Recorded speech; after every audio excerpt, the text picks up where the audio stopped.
Good evening, everyone. Good evening. Welcome to Mind the Mental Monday. It is great to be here today. I'm excited that we are at yet another Monday. And I'm also excited that as I think back, there was a time where I literally dreaded Monday. I literally dreaded coming to Monday. So now I feel like I have some purpose in Monday. Not that I didn't before, but with Mind the Mental Monday, I'm always excited to get started, get the week started off, just minding our mental health, making sure that we are being proactive about our mental health.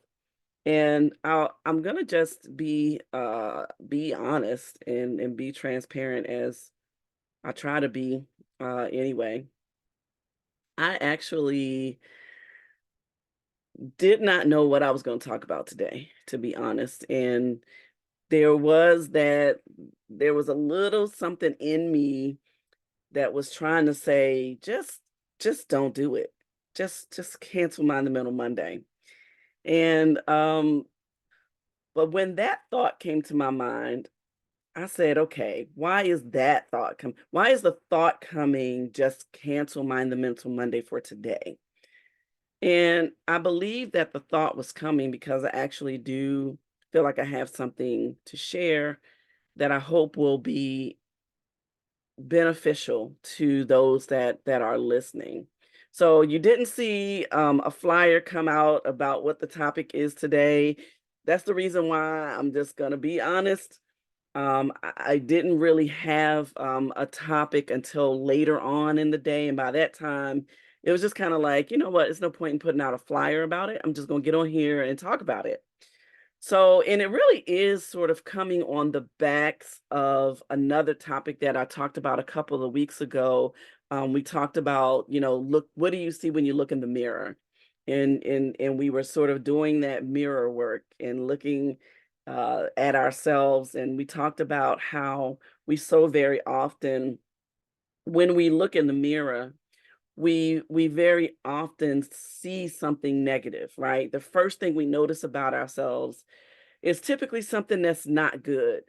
Rather than seeing the beauty in ourselves, rather than seeing, the part of ourselves that's unblemished, we immediately sort of jump to the negative. So what I want to talk about today is really kind of along those same lines, but I really want us to start to think about, why is that? Why is it that we are so hard on ourselves? Why is it that others can see in us what we can't see in ourselves? What is it that we're speaking to ourselves that makes us view ourselves as negative, as something that other people think of as not as good, or not giving? And so, and what made me think of, so the topic tonight I'm going to be talking about is self evaluation. The way that I came about this topic tonight is that I recently just this past Friday had my evaluation at my job. And so at most jobs, every either 6 months or every year, you have an evaluation with whomever is supervising you. And I every time I get to those evaluations, I get very nervous and I start to think of just all these negative things. And so before going into an evaluation with your supervisor, you have to do a self-evaluation. You have to evaluate yourself against these matrices that are put forth by HR. And you have to, be honest with yourself about how you feel you are actually performing in the position that you have.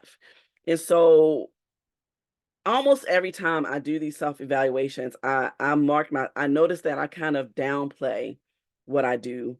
I downplay how well I do it. I downplay my role.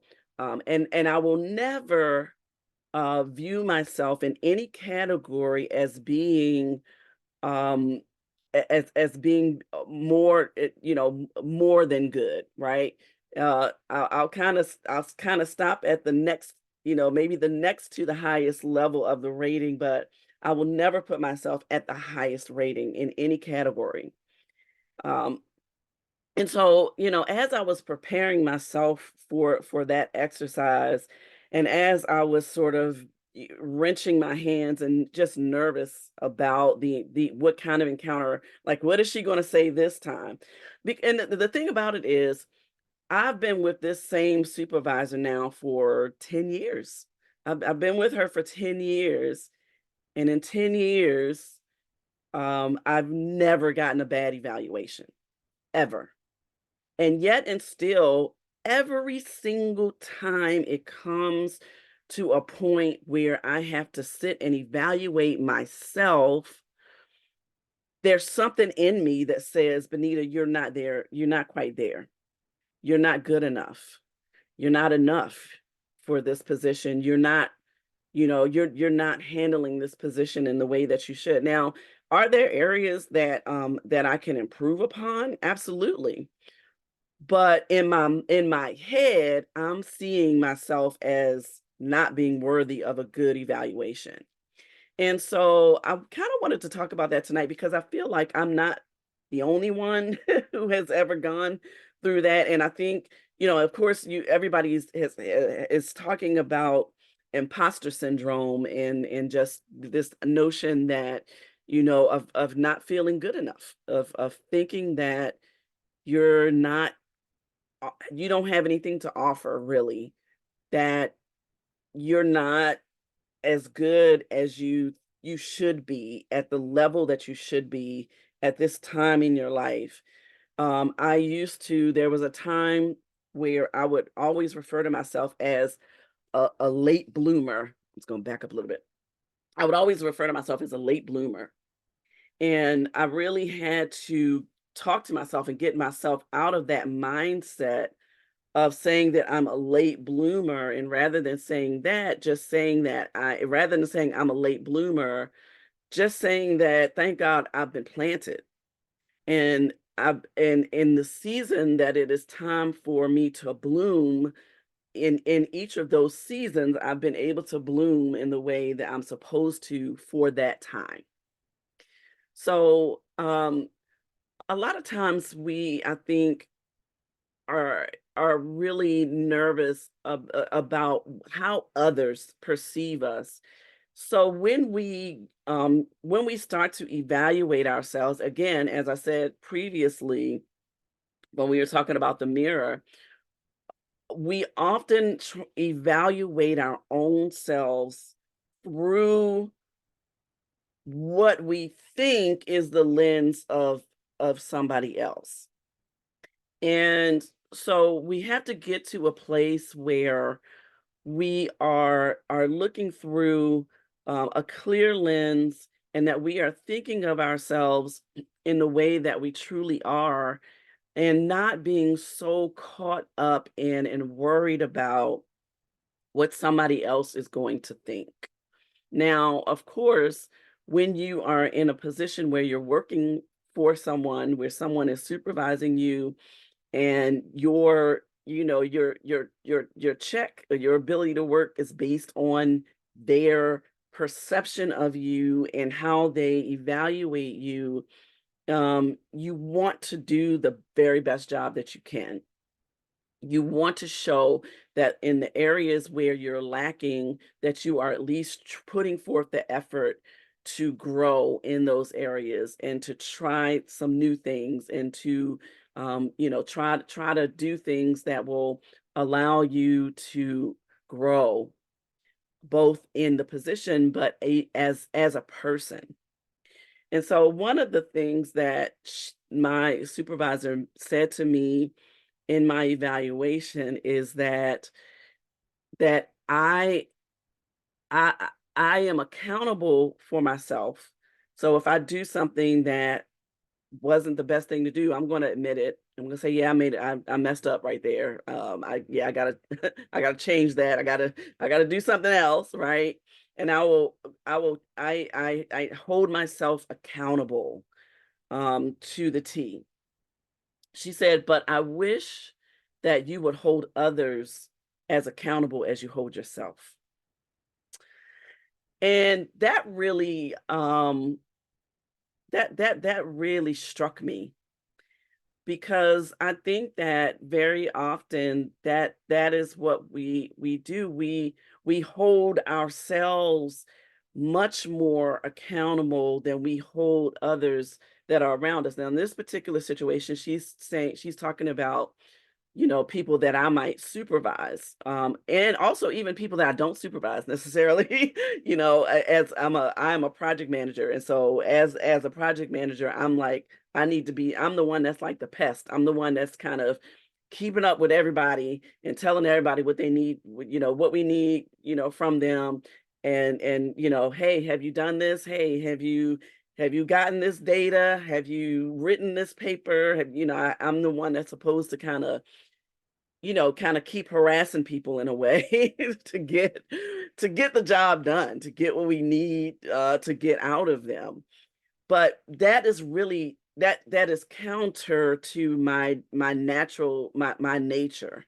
I am one who is I'm typically pretty patient, um, and it's really hard for me to come down on people that I supervise. It's hard for me to like kind of, you know, throw the hammer down in those times that I probably really need to.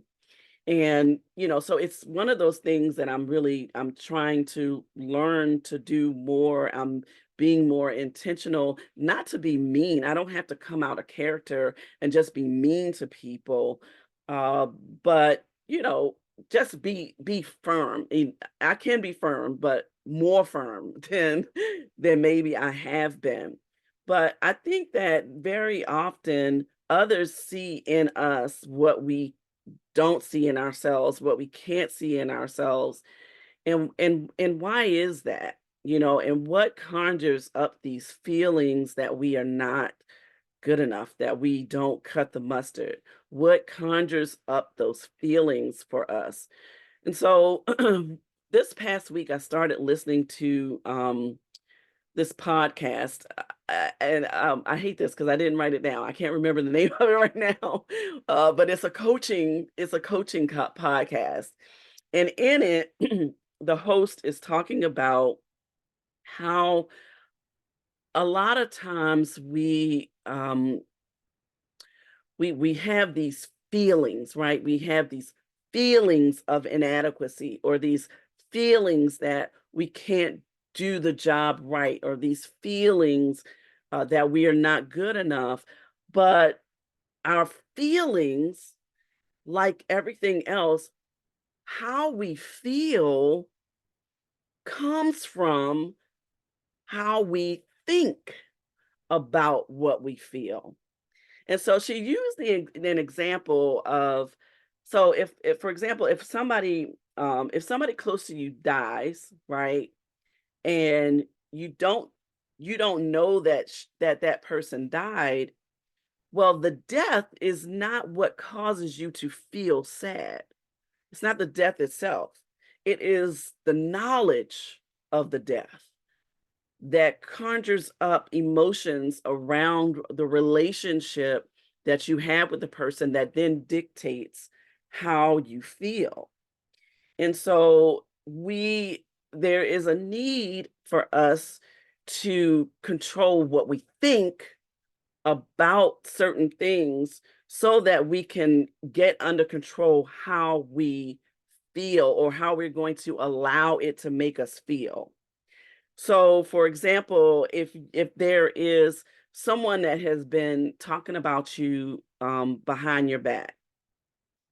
I mean, if you don't know that they've been talking about you behind your back, it's like you're not going to really, it's not going to do anything, right? Because you're not thinking about it. But the minute that you find out that you get the knowledge that somebody has been talking about you behind your back, well, then now your mind will go back to however you felt when you heard somebody talking about you in front of your face, and what did that make you feel like, and how did that make you feel inside, and how did that, what did that do, how that might have crushed your spirit. And so when you hear that, now that thought is coming back, that this is crushing my spirit. Why is it crushing my spirit? It's crushing my spirit because maybe I believe them. Maybe I believe what they're saying is true. Or, maybe I it's maybe I don't believe what they say is true, and it hurts that somebody would say this about me, right? And so we have to, in some ways, sort of trick our minds to believing what is really true, not what we're sort of not those negative thoughts that we're sort of conjuring up for ourselves, but what is really true. And even facing that head on. So even if the negative comment about you is actually true, well, then admit, yeah, that's actually true. That's that's actually that's actually true about me. And either it's something that's true about you that you're okay with, or it's something true about you that you're not okay with. But if you're not okay with it, then what do you want that to be? What do you want that to change into? How do you want to go? How do you want to be perceived? And why does the way other people perceive you matter so much? Does that really matter? Does it really matter? And especially if it's not true, does it really matter what somebody else's perception of you is?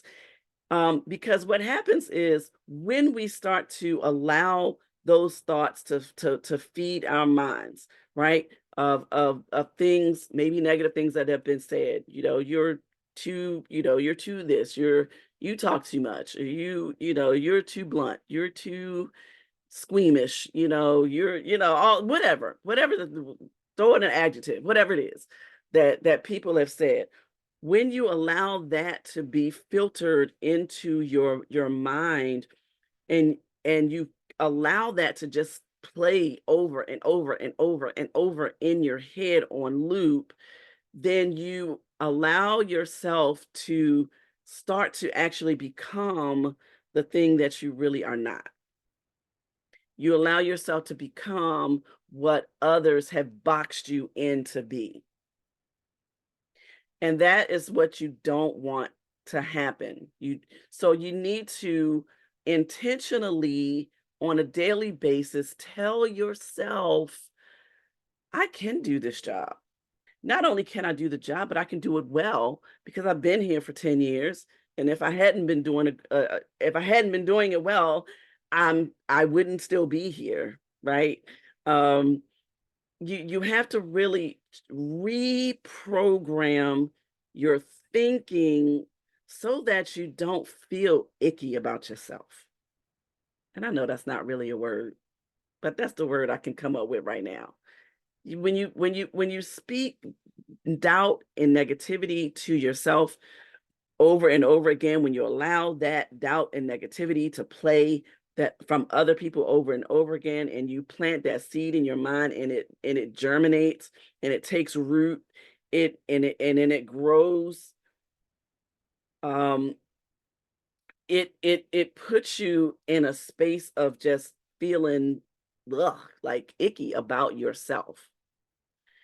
So when you do that self evaluation, you know evaluate yourself, be real. Now, because there are things within ourselves that we know we need to change. There are things within ourselves that we know that we might need to improve on. There are going to be those things, right? So it's not that we, just see ourselves as these as be narcissistic and see ourselves as these great people all the time, and we can do no wrong, and everything is everything is perfect, and we're just these perfect people, you know. But as I said before, we're perfectly imperfect. And so if there are things that you need to work on, then yes, speak that to your mind and write it down. Right, write down that vision. This is I am this today, but this is what I'm aiming to be, and walk in it today. Don't wait till tomorrow to start walking in it. Start walking in it today. Start walking in your confidence today. Start walking in that the authority that you have over yourself. Start walking in it today. Other Stop giving other people that much control. Do not give other people that much control over your mind. Are y'all hearing me? I hope that what I'm saying tonight makes sense. And let me know, is there anybody out there that has experienced those times where you've evaluated yourself and you've kind of downplayed who you really are? You've downplayed yourself, you've downplayed your abilities, because you're afraid of what somebody else is going to say about how you think about you, and you're giving them the power to tell you who you are. So let's stop giving everybody else our power, right? Because when you give that over to somebody else to tell you who you are, and to tell you what they think you are, then you are empowering them to take control of you. And they're not going to love you like that, right? You've got to love you. You've got to love yourself enough to say, I am going to speak life to me. No matter what anybody else says, no matter what, even a supervisor, no matter what a supervisor might say, regardless of of what anybody else in my life has to say about me, this is who I am. This is who God created me to be, right? And walk in it. Walk in it today. So when you start to think like negative thoughts about yourself, here's what I want you to do. I want you to take a minute to write it down. Like, if write down the thought. Write down how the thought makes you feel, right? What is the thought? How does the thought make you feel? And then how do I want to feel? What emotions would I like to feel instead of this icky emotion? What's the emotion that I like to feel? Okay, now what do I need to think to get to that emotion? And then practice those thoughts to get to the emotion that says, I am confident in myself. Even when I need to make improvements in certain areas of my life, I can do it. I'm willing to put in the work to do it, and I'm going to get it done. So in my self-evaluation, there were a couple of areas where, I marked myself as just kind of what would be could be sort of similar as like a little more than average, but just this is what I'm supposed to this is how I'm supposed to be. This is what I'm supposed to do. As opposed to, oh, you're going above and beyond. And there were a couple of areas where my supervisor was like, no, you actually go above and beyond in these areas, right? So sometimes it helps um to ask other people, people that who you know kind of care about you, like how ask them, what is it, what is it that's good about me?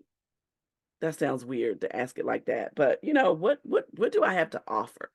I had to recently ask that. That's another thing. So, it in line with this evaluation, the job evaluation that I did on Friday.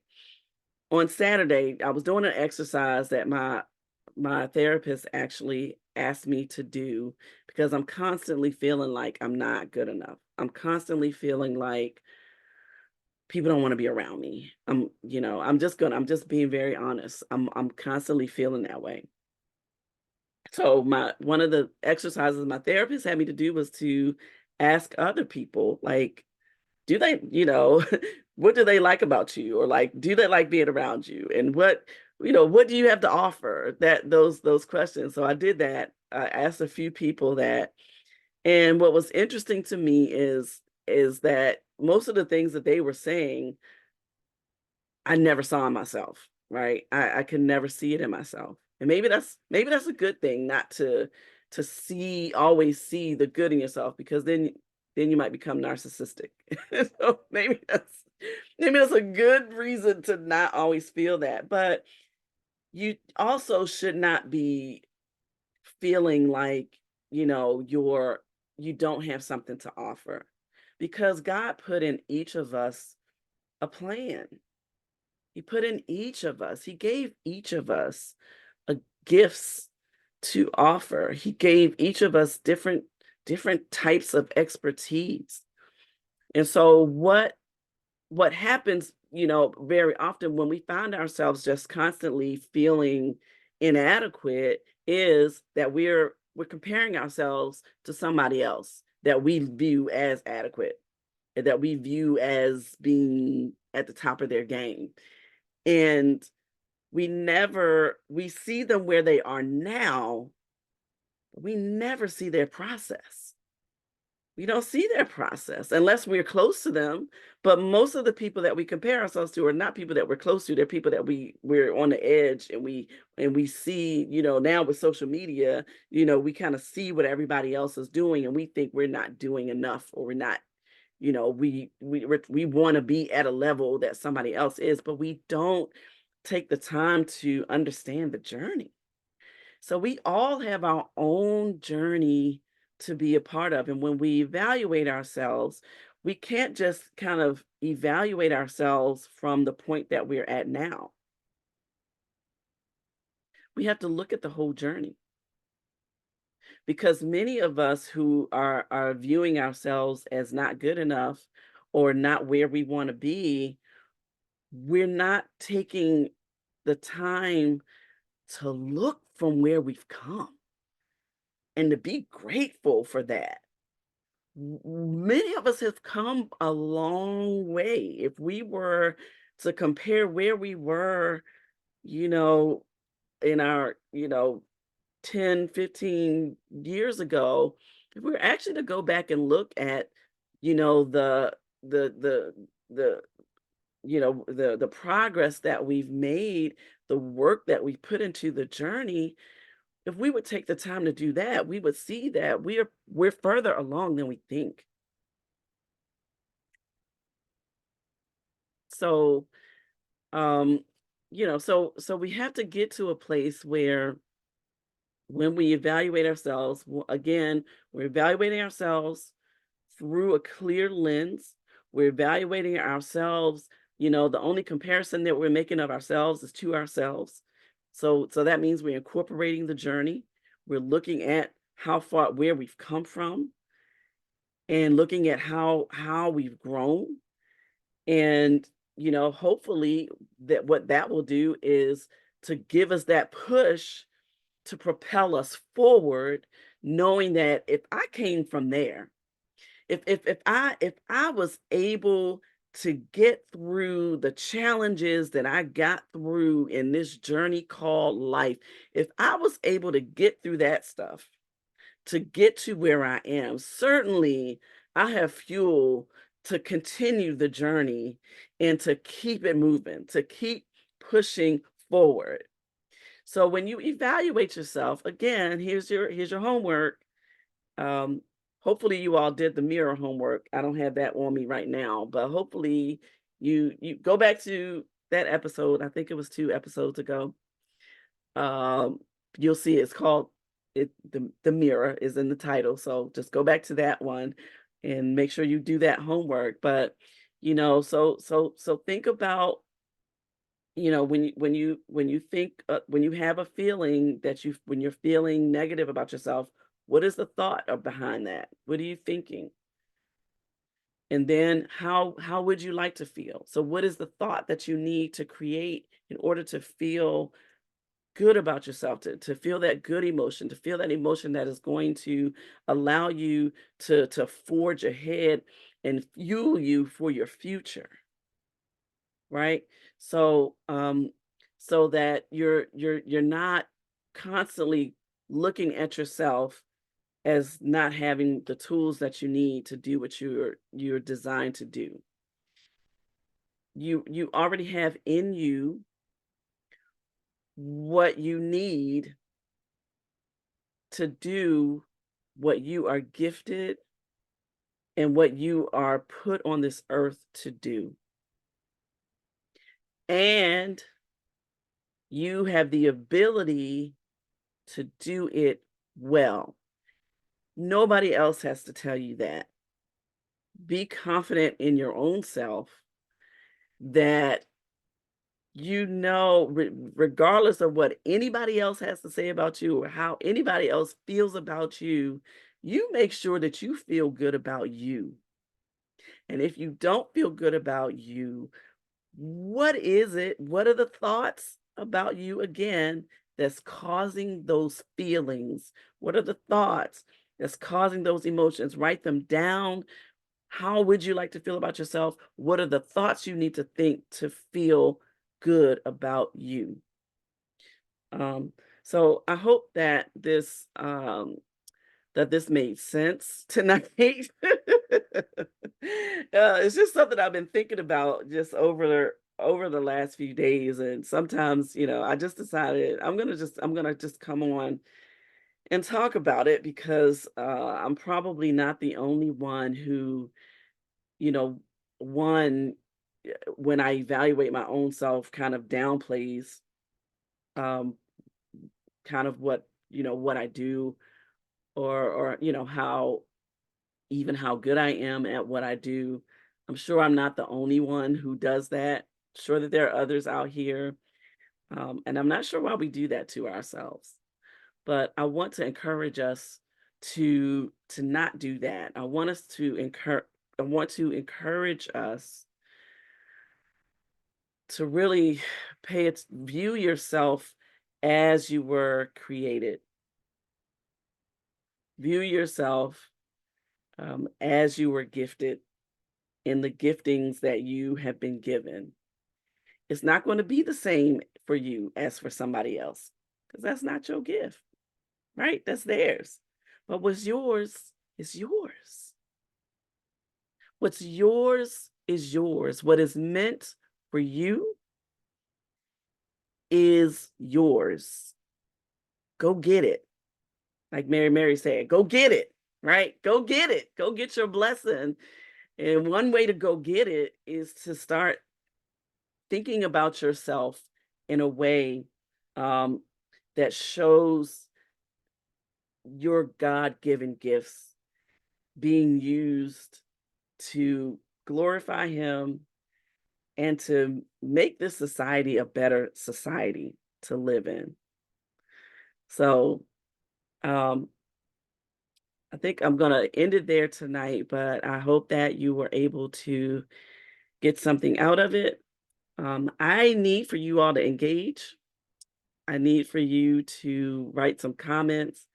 I need for you to go over to my YouTube channel and subscribe to it right now if you haven't already.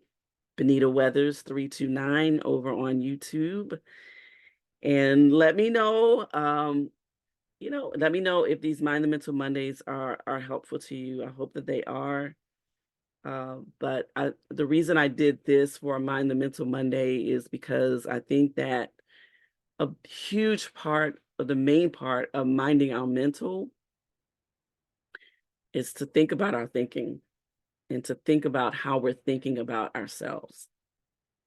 Because if we're thinking low of ourselves, um, in the scripture says, as a person thinks, so is he or she. So as you think, so you are. Your thinking directly informs and impacts your being.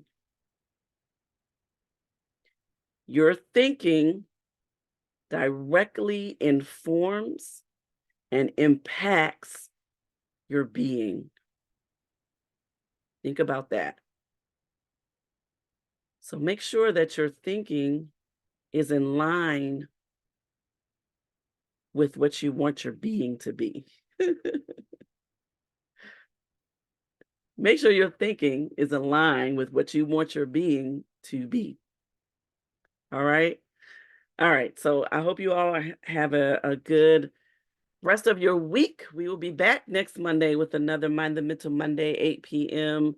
Eastern Standard Time. I pray that um, you all were able to get some kind of little nugget out of this presentation tonight. And, we're going to be talking some more. I'll be giving more homework and hopefully giving more activities that I think will be helpful to you on your minding the mental journey. All right.